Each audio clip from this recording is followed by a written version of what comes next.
It is Monday, January 9th, 2017, exactly 7 months to the August 8th, 2017 general election, one that has been billed to be Kenya's biggest election since independence. All the major political players currently have their think tanks busy in efforts to come up with a winning formula. It is going to be a momentous next few months leading to the all-important party primaries by the various political parties and eventually the general election itself.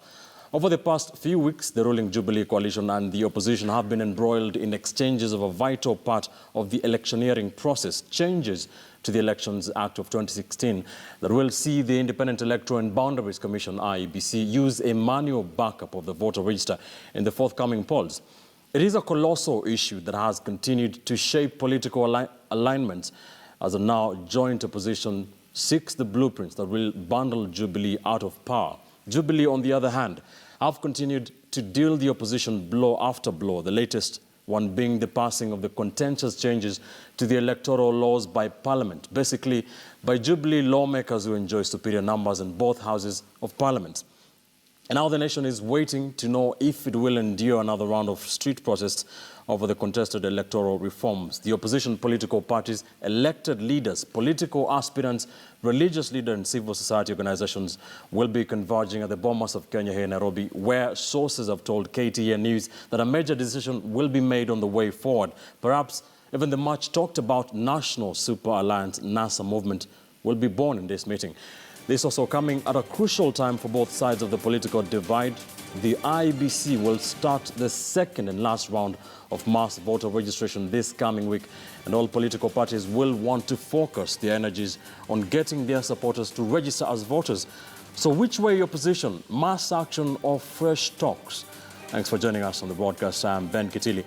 Choice 2017 begins now. My guests are already in the studio, but before we go to them, let's set the pace for the program by revisiting some of those utterances that were made by the opposition leaders concerning the vote at the Senate to pass the Election Law Amendment Bill of 2015. Let's listen in.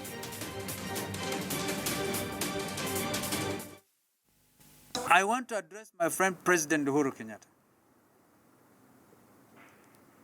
He should not drink from this poison chalice which has come out of the National Assembly and the Senate. I therefore want to challenge to rise above this challenge and save this nation. We will not allow a situation where stealing of elections becomes the order of the day. Please let us accept that the nation is more important, is bigger than all the contestants, mainly those at the presidency level. We now indict our Speaker, and we are going to take the necessary legal action to redress this, because the standing orders are clear, the Constitution is clear, and the laws that govern proceedings of Parliament are clear. He allowed unauthorized members to cast votes, and this made the difference. Otherwise, that bill was doomed to fail. Court, as consistently as we always know, when they lose any result, they blame the referee. When they lose elections, they will blame IEBC. When they lose debate in the House, they blame the Speaker of Parliament. We do not want that narrative to be taken to be absolute truth. I can understand why the opposition is unhappy with the results, because perhaps they did not get enough numbers to push through what they desired. But that is, again, the essence of democracy. So we are asking our competitors and our friends in the court coalition also to be gracious in defeat. One of the tenets of democracy is to be able to be gracious when you are defeated, and not to be agitated and to be restless and to be cantankerous in defeat. Also, the latest news coming to our newsroom just a couple of minutes ago is that the President Uhuru Kenyatta has signed into law that contentious bill, that Election Laws Amendment Bill of 2016, that is according to the State House spokesperson Manoa SCP. So the President Uhuru Kenyatta has signed into law the Elections Law Amendment Bill 2016. We are keeping an eye on that. That is the latest. Meanwhile, today we did see a part of that opposition coalition, of course, CORD plus other members, NASA, ANC as well, making their way to the Bomas of Kenya, where that meeting will be held on Wednesday, and also holding a brief press conference. Let's listen in to the co-chair of the Coalition for Reforms and Democracy, CORD, that is here, Senator James Orengo. On Wednesday, we are going to have this meeting which is going to bring the opposition together. And this is something which has been in the works for some time, but for the first time, we are going to have the leadership of all these parties here, including some which are not here. Part of the agenda of that meeting is an ongoing process of bonding together and learning to work together and create structures for this coalition or arrangement that the opposition is building in order to be able objectively to respond to the political challenges and issues that are rising in Kenya as we approach the general elections. And before we go to the discussion, our Twitter poll question this evening, do you think Bomas meeting will give birth to the opposition unity ahead of the 2017 elections? Tell us what you think by tweeting us at Ben_Kitili at KTN News, the hashtag. It's Choice 2017. My guest tonight, Norman Magaya, the Chief Executive of the Coalition for Reforms and Democracy, CORD. I have Godfrey Otsotsi, Secretary General of the Amani National Congress, and Ngunjiri Wambogu, political analyst and Jubilee strategist. Gentlemen, Happy New Year, and thank you for joining us on the program. Good to see you. All right, how big is this a decision? Let me start with you, Norman. How big a decision is this for the opposition? I don't know if you are there today, and how is it going to affect the opposition in the run-up to the 2017 general election? One, I think the intention of the Bomas meeting is not per se a culmination of what has happened in the National Assembly and the Senate. It's something that has been in the works for quite some time now. Only that it's coinciding with events that have happened in the last few weeks. Right. Was one, we have an upcoming voter registration exercise. And that voter registration exercise is the last mass voter registration exercise before the general election in August. And it behooves the coalition to pull all its forces together to ensure that this exercise achieves the desired results in terms of netting more people into the voters' roll. Secondly is that there is need to take a firm position following the amendment of the just enacted Election Laws Amendment Act and the manner in which those amendments were done, the net effect of those amendments in the entire conduct of the election. You can see that just this weekend, the Independent Electoral and Boundaries Commission actually suspended indefinitely the opening of the tender for Kenya Integrated Electoral Management Systems, right. Which is a pointer to events culminating in the amendments and the manner in which they were done. But most importantly is that we must as a country decide then what kind of election we want to have, how we want to have it. All right, let's pick up from there, Norman. That is what Kenyans are expecting to see, to find out from the opposition, from the joint opposition after that Bomas meeting. Which way is it going to be? Mass protests? Is it going to be more dialogue? Godfrey, what can you tell Kenyans? What can Kenyans expect from this? Well, just to emphasize what my friend Norman has said, the meeting of 11th, that is Wednesday, is going to be a big statement, a statement of unity of our opposition. All right. This is something that has been in the works. You had Honorable Raila Odinga has been talking about it. Honorable Mutavadi and the other principals have also been talking about it. So we are taking it to another level to demonstrate to Kenyans that indeed the opposition is serious about the issue of unity. There are other things, of course, which my friend has explained. We will also have an opportunity to review the events of last week, what happened in Senate and National Assembly. Is that a big issue?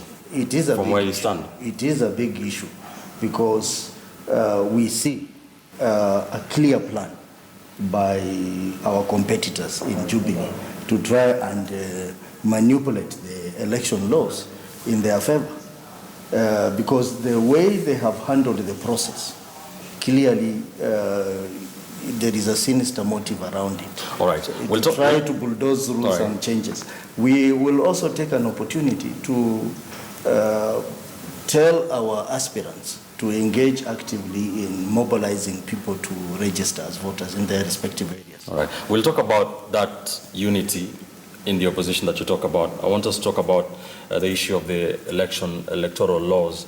Ngunjiri, it is a very important issue for both sides of the political divide and for Kenyans to be specific. The opposition did say they will go to the streets if indeed these laws are passed. They have been passed. Jubilee has made sure they have gone through. What will be Jubilee's response to all this? And what is your take on Wednesday's meeting? Thank you very much, Ben. First and foremost, I think this meeting by CORD, or is it NASA? I'm not sure exactly what they're calling themselves on Wednesday, is going to be very important because even the president has been challenging the opposition to actually unite so that when we go to the polls in August, we're giving Kenyans two choices, two options. So as far as Jubilee is concerned, this is what is happening with the CORD is a good thing. I mean, it's about time so that we stop having scattered voices from the opposition. It would be nice to have counter conversations so that when Jubilee says this is our policy, NASA is able to challenge that policy and introduce their own. And so it's as Jubilee, where we are seated, we're looking at 11th and we're saying, look, it's about time you guys actually got together. It's about time you told us who your candidate is going to be. I mean, that's still out there.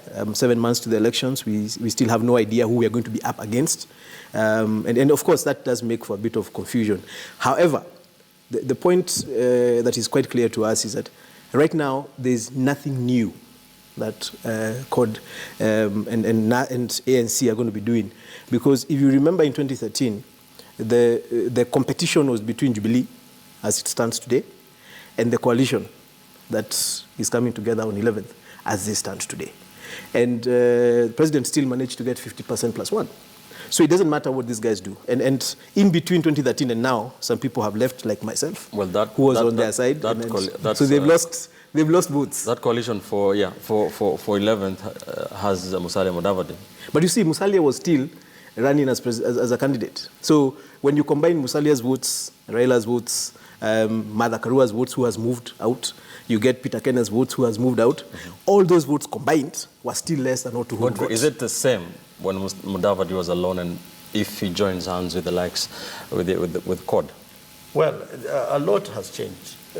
He may not want to agree, but the position is that you cannot compare 2013 and 2017. Yeah, Jubilee is actually stronger. Different times.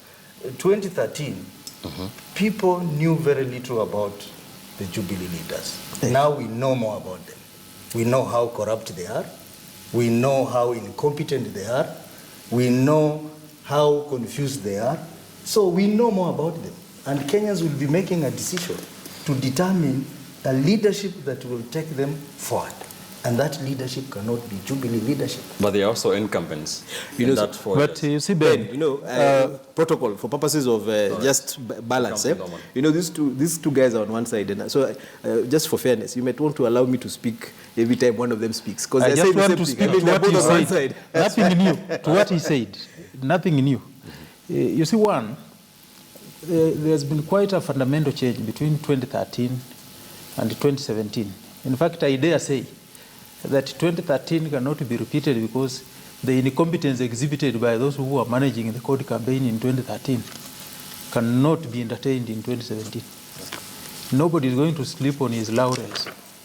While they had no tally center of their own, we already have a fully functional tally center of our own at the moment. All right. While they could not deploy agents in all polling stations, we already have a mechanism for recruitment and deployment of agents at least 60 days before the election. Two is that natural attrition and increment on the register of voters is something that cannot be wished away. Three, have they sustained their base? Look at some of the bases that voted in Dial Jubilee. What they will call the toss-up regions. Will they still be in Jubilee in 2017? And two, is he guaranteed that the so-called low voter turnout in CORD regions that was perpetuated through integration of groups such as MRC and others will be repeated in 2017? And that's why there is insistence now that there is this voter who cannot be identified biometrically, either through fingerprints, through earlobe, through eyes, retina, or any other method, that this voter be allowed to vote. And the only voter without these features is a dead voter. All right. Gunjeri, yes. What do you say to all that? First and foremost, it's important to clarify a few things. The base that Jubilee had in 2013 is still solidly behind them. The base that CORD had in 2013 has been fractured. And let me make the point I'm making. There's this argument that for Jubilee to win, they need, for example, to win in Mombasa, to take over coast politics, to take over western politics, to take over eastern politics. No. In 2013, Jubilee got what, like 10% of the voting at the coast. I am guaranteed at this moment in time, it will have gone up by twice or thrice to like 20 or 30%. So CORD might still carry coast, but they're going to carry it with less votes. So, and this is the magic of how elections work. When I listen to Norman, and it's true, first and foremost, I'm quite happy to hear him admit the amount of disorganization that was in CORD, because I was there, the amount of disorganization that was in CORD in 2013. And that is why I have always wondered, every time I hear CORD insisting that the election was stolen, that their victory was stolen. He's just explained how they had no agents, they had no talent center, and they went into a petition and said they knew what the results were.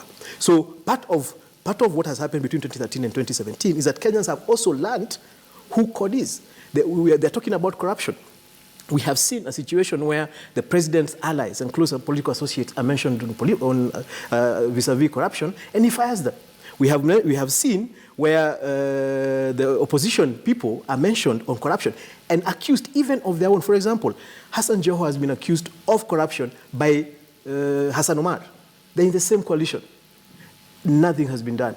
Immediately when their people are mentioned in corruption, so we have seen, when we talk about Kenyans have learned the difference between the two coalitions, between now, 2013 and now, it's quite clear. I mean, when we are going into, and then now, when we look at how they are launching their presidential campaign, because on 11th, what they're going to be doing is they're launching their presidential campaigns using chaos, using street demonstrations, using, for sure, every time these guys have called for them or somebody has died.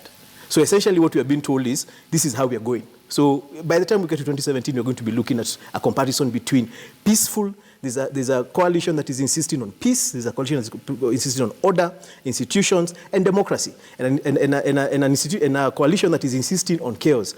Finally, just to make my final point, it is very important for us to understand how democracy works. CORD is a coalition that has refused the very notion of democracy. When you hear them complaining that they lost in parliament because of tyranny of numbers is democracy. The reason they're working so hard to get registers, to get registered voters, is because they want to have more people in parliament. When they have more, well, God forbid, should that happen, and they pass laws or they stop. No. For example, if they had more people in parliament, they could have stopped the passage of this. Jubilee of rigging in that Senate vote, where two nominated senators. But look at the difference. You see, I'm listening, and maybe the challenge to media is for you to ask yourselves, look at the difference between the people who voted for the law and people who voted against it. Remove those two votes. Does it make a difference? This is what Ngunjiri does not understand. If you have less than 24 senators, if you don't hit the magic number of 24, the bill collapses. Yeah, yes. But where were their guys? This is something he doesn't understand. Just wait. You have had your bite. Yes. Please go right ahead. Also to have ours. Ngunjiri is talking of a question of comparisons between Jubilee and CORD. Actually, there is actually nothing to compare between the two. It's like that night and day. While Jubilee is the godfather of corruption. No such He's thing. talking of CORD not taking action. CORD has no monopoly of state agencies or instruments of power to prosecute anyone. The buck stops with the government of the day. Service delivery. Corruption compromises service delivery. Who has the monopoly of instruments? As we have seen in Mombasa. Proper service delivery. It is Jubilee. So are you saying... What they have done purely systematically is to try and ride on past projects as Jubilee image projects. Right. They have no idea. Allow me to ask you this, Norman. Allow me to ask you this before I forget that point. Are you saying that court cannot be judged against the point of corruption because you don't have the instruments of power? I mean, where there have been instances of corruption, I think our principles have been more than clear that nobody will be shielded, everyone must carry his own cross. Come on, in Norman. Kisumu, there was corruption. Please, Norman. A task force was set up, produced a report that indicted both the executive and the county assembly. That report was handed to EACC. Ask them what they did with that report. Have they done anything? Nothing. Mombasa, Nairobi, in Mombasa, when Hassan Omar plays his constitutional role of oversight and says there is corruption, does CORD have a commission of its own that is supposed to move in, investigate? And but you did that in Kisumu. I mean, it's but you just told us you did it in Kisumu. All right. It is child's play. Why aren't you doing it in Mombasa? Why aren't you doing what you did in Kisumu in Mombasa? The game Mujiri is trying to play is that if we are eating, you eat. No, man. If we are eating, you eat. If we are firing people, indict them. It is the simple game you are trying to play. But this game cannot be played going to 2017. Secondly, you are raising the question of majority in passing the election laws amendment that you just did. But we said that this was done through an extra-parliamentary process. It was a bipartisan process. Nobody is deaf that it cannot be spoken to see sense. If Jubilee saw logic that there were certain things that were not making sense, nothing stopped them from engaging our side and say, guys, we did this thing, but please let's sit down and evaluate it so that we can seal some of the loopholes, make adjustments, and go back to the flow of parliament. What do they do? These guys are when publishes a bill, moves with it in his own pocket. These guys are struggling with Nusumkate mentality. Contrary to standing orders.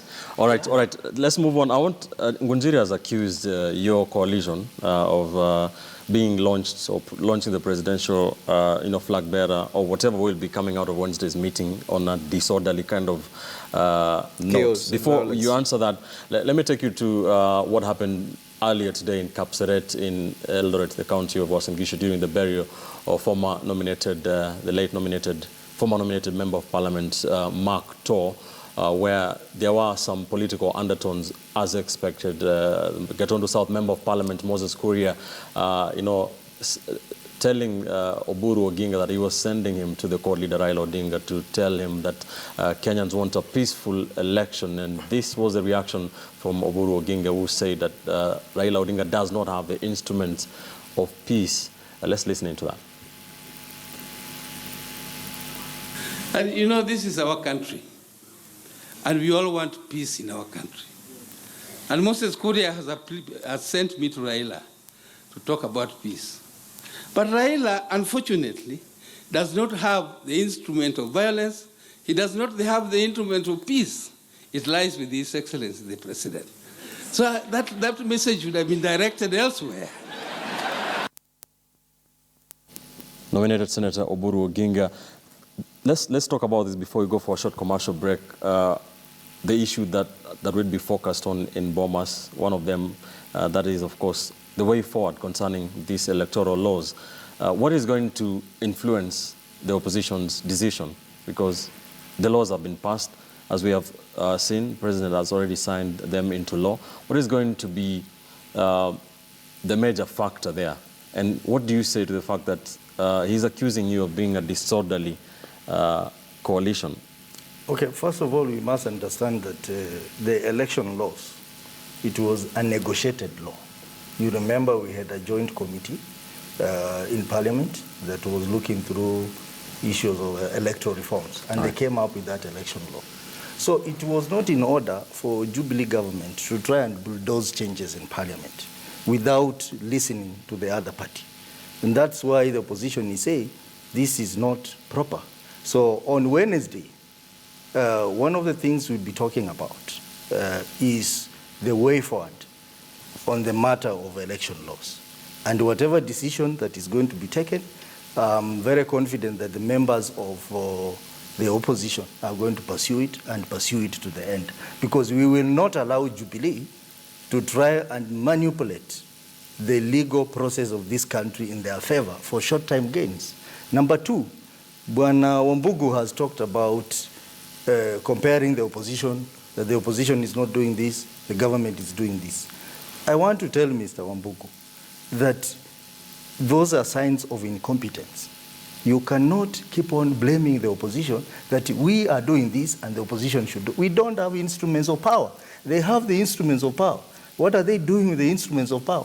If they think Hassan Joho has been involved in corruption, they have the instruments of power to arrest Joho and take him to court. Why haven't they done that? They keep on saying opposition should do that. You want Honorable Raila Odinga to go and arrest Joho. Does he have the instruments and the constitutional powers to do that? The answer is no. So Jubilee, I think they have lost direction. They are panicking unnecessarily, and we want to tell them that from Wednesday, they are going to panic even more. As Ngunjiri, as you answer that, a question that has been posed to Jubilee, you say that democracy works in that the majority wins. But a question has been asked, this was a negotiated process. There was a kind of bipartisanship that began this whole process. Why has Jubilee thrown out that bipartisanship now and start saying that this is democracy? Ben, there was no bipartisan. This did not begin as a bipartisan process. This began as a forced process. Remember, we had demonstrations by CORD. That's where it began. That's the problem. So CORD has the right to force Jubilee to the table, which they did by going on the streets and forced Jubilee's hand and pulled Jubilee and forced them to sit down and discuss. So when they discuss, and so when CORD doesn't like something, they have the right to take unilateral action and destabilize the country, which they have done in the past, which they want to do again. But then when Jubilee wakes up and realizes, you know what, I don't like how this is going, and Jubilee, rather than call for demos or call for violence, decides, you know what, we're going to take this thing into Parliament, which is where Jubilee always insisted it needed to be. And we're going to have a conversation in Parliament where we have CORD as a minority, and they will be heard. And then Jubilee, as a majority, are going to pass the position that they believe works for the nation. So this is what is happening. So when I hear these guys talk about it was a bipartisan negotiated settlement, it did not start as a bipartisan negotiated settlement. It started as a forced blackmail, national blackmail process, where we saw Raila, we saw guys sitting on the tarmac. I mean, it was... Did you force the hand of Jubilee? I'm so happy today that Ngunjiri has admitted live on TV that actually IEBC is an arm of Jubilee. How now? What have I just said? He's saying this was a forced the process. Jubilee was forced onto the table. No, Jubilee. Do not misquote me in front of me, Norman. No. I'll not let that pass. I have said. Must go on record. CORD forced this sitting. This document was forced from demonstrations in the streets. I have not talked about IBC. The sitting was between CORD and Jubilee. After CORD sat on the streets and caused people to die. Sat on the streets, it never took its demonstrations to the seat of power. There was no demonstration directed to the office of the president or to State House. It was at IEBC. For you to say this was forced, by implication and extension, and by infection, it simply means the president, that actually IEBC was an extension. The president is in charge of the country. But when you disrupt the country and cause people chaos, but most significantly, Ngunjiri is a poor student of Kenyan political history. Norman, are you also bulldozing this conversation? IPPG, 2007.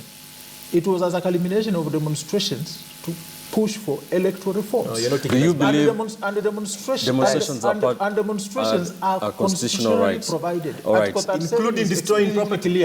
Ngunjiri went to court with a petition. He knows the fate of his petition. Which one? You went to court. It's not over. No, you went to court. The case is not finished. All right, let's stick to the bond. Let's stick to the conversation. Boss. There are previous judgments. I have a question for you. Unless you're saying the judiciary is a side of... No, I'm an advocate. I can tell you. There are two cases in the Constitutional Court. It will not go anywhere. All right, here's a question for you, Norman. Concerning those street protests, which are constitutionally provided in the law. Yes. But do you believe that that will be more street protests, will be pushing the country to violence 7 months to the elections? I have said that we have stated that we are going to state the next course of action on Wednesday.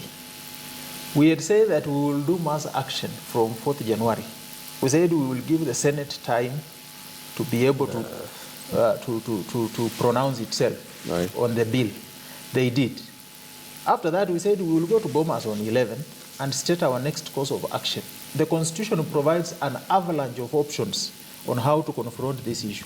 All right. To imagine that mass action is the only option at our disposal. It's the only thing you guys know. What other options is would rather you have? too simplistic. There are too many other options. One, we are already in court. We were in court today. The National Assembly has been directed to file its responses. The case will be heard next week on Monday. Okay? And we are very glad that the President actually has rushed to sign it today. So that gives us more impetus in terms of handling it legally. Because when the past Election Laws Amendment Act was passed, the President took a cool 14 days to append his signature to it.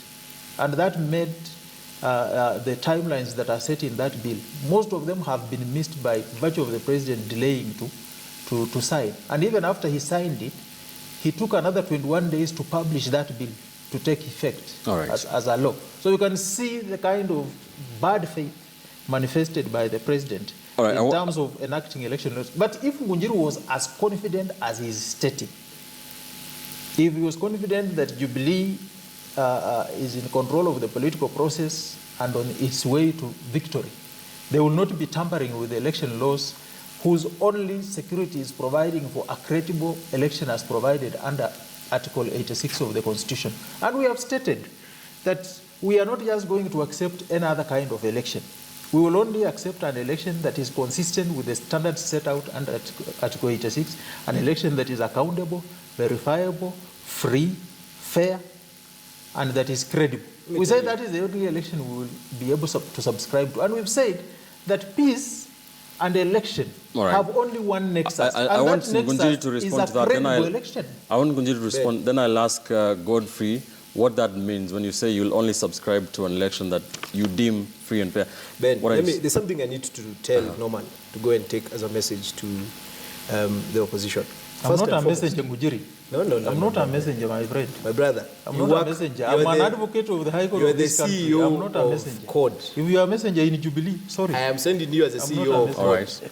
Go ahead. Tell CORD, this habit of blackmailing and imagining you're going to threaten Kenyans, that if you do not get what you want, you're going to cause chaos. Let me tell you, you're not the only Kenyans in this country. But this country does not belong to you. Let me tell you, you're not the, and it doesn't belong to you either. It belongs to all of us. All right. Right now, Kenyans have decided that Uhuru Kenyatta is the president. Kenyans have decided they want order. The Supreme Court decided, not Kenyans. Kenyans have decided. I am a Kenyan. I have decided. Am I? You're telling me you're more Kenyan than me? What are you saying? When did you decide you are in court? So are you confirming that you are a Jubilee Mall in court at that time? I was a Jubilee Mall in court, if that's going to make you happy. All right. The point I wanted to make is this. CORD has gotten away with threatening Kenyans for a long time. They imagine that it is them who decides whether an election is free or fair. They imagine they are the ones who decide whether an election is verifiable. We want to tell them, and I'm speaking this on behalf of over 50% of Kenyans, that it is not going to happen again. This country will not, you're not going to go and attack my father, who went and voted and went back home, or some relative of mine who is in Kisumu, who voted and went back home, because you don't like how the process went. Godfrey, it is not going to happen again. Godfrey, it's important for them to know that. All right, your party was not part of the demonstrations earlier, but what is your take on this? Well, we did not participate in the demonstration in terms of going to the street, but we supported the position. Would you participate in the position in street protest now? Well, the decision, as Norman said, is going to be made on Wednesday. If the decision is about us going to the street, ANC will join the opposition in the street battles. But I want to tell my friend Ngunjiri that he's talk about CORD forcing things on Kenyans. I think that's unconstitutional talk, because the Constitution of Kenya gives the sovereignty powers to the people of If the people of Kenya think something is not being done right, they have the powers to go to the street and demonstrate so that the right thing is done. Okay, I want us to take a short commercial break here. When we return, we shall talk about the politics, the numbers, the possible potential political alignments and realignments ahead of the general election. Stay with us. This is Choice 2017.